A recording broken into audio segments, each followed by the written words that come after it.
नमस्कार। आज दिनांक 1 अगस्त 2021 है और श्रीमद् भगवद गीता की निर्मल धारा के प्रवाह में हम आगे बढ़ रहे हैं। आज हम श्लोक संख्या 6 से श्रवण करेंगे। अध्याय 17वां ही चल रहा है, तो आइए श्रवण करते हैं। कर्षयन्ता शरीरस्थं भूतग्रामम् अचेतसा मां चैवान्तः शरीरस्थं सात्वितान् विद्धाश्रयनिश्चितान्। वे जो शरीर अविवेकी पुरुष हैं, वो शरीर में स्थित इंद्रियादि और अंतरात्मा में स्थित उनके कर्म और बुद्धि के साक्षी मुझ ईश्वर को भी मेरी आज्ञा को ना मानना मुझे तंग करना ही है एक तरह से। और वो माम आकर्षण दी यानी जो मुझे असंतुष्ट करते हैं, वो मेरे को, मैं उनकी क्रियाओं से संतुष्ट नहीं होता हूँ। उनको तो आसुरी निश्चय जान, जिनका असुरों का सा निश्चय हो, वे आसुरी निश्चय वाले कहलाते हैं। उनका संग त्याग करने के लिए उनको जान, ये भगवान उपदेश दे रहे हैं। यानी कि जो शरीर को सताते हैं वो मुझे ही सताते हैं, ये कहने का तात्पर्य है। वो आसुरी क्रियाएं भगवान ने कही हैं। आहारस्त्वपि सर्वस्य त्रिविधो भवति प्रियः यज्ञस्तपस्तथा दानं तेषां भेदमिमं शृणु।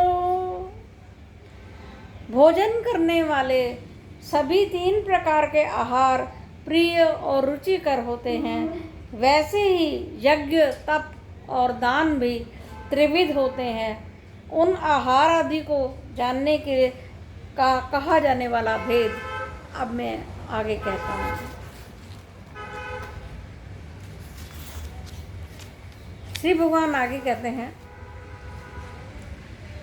आयुः सत्वबलारोग्य सुख प्रीति विवर्धना रस्या स्निग्धा स्थिरा हृदया आहारा सात्विक प्रियाः।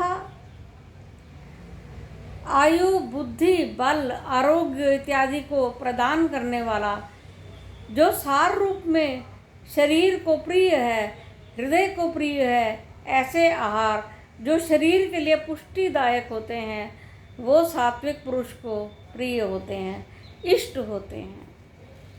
आगे कहते हैं, कटु अम्ल लवणोत्तीक्ष्ण रुक्ष विदाहिना आहारा राजसस्येष्ठा दुखम शोकमय प्रदाः।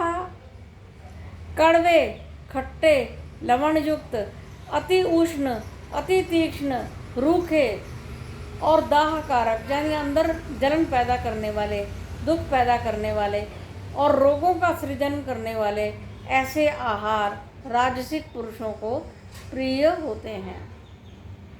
आगे तामसिक आहार के बारे में कह रहे हैं। जात जामं गतरसं पूति प्रयुषितं च यत् उच्छिष्टम् अपि च मेध्यं भोजनं तामस प्रियम्।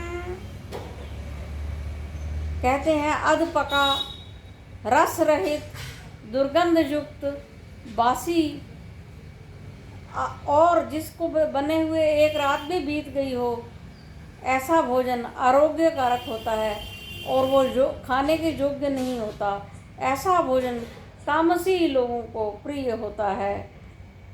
इसका अर्थ ये है कि भोजन स्वच्छ, ताज़ा बना हुआ और अति शीघ्र पचने वाला होना चाहिए, क्योंकि जिसने अपनी आत्म साधना करनी है उसके लिए शरीर की स्वच्छता प्रथम है। जब तक शरीर रोगी होगा तो वो साधना इत्यादि नहीं कर सकता। पर सत्व गुण से युक्त जो पदार्थ हैं उनका सेवन करने से ही हमारा ये स्थूल शरीर जो कि पदार्थ का बना है, मैटर है, ये उसका बना है। और जब तक वो चीज़ें शरीर में स्वच्छ नहीं जाएंगी तो इस शरीर का जो अन्नमय कोश है वो दूषित होगा, वो साधना में प्रवृत्त कभी भी नहीं हो सकता। इतना कहकर मैं वाणी को विराम देती हूँ। बहुत बहुत आपका धन्यवाद।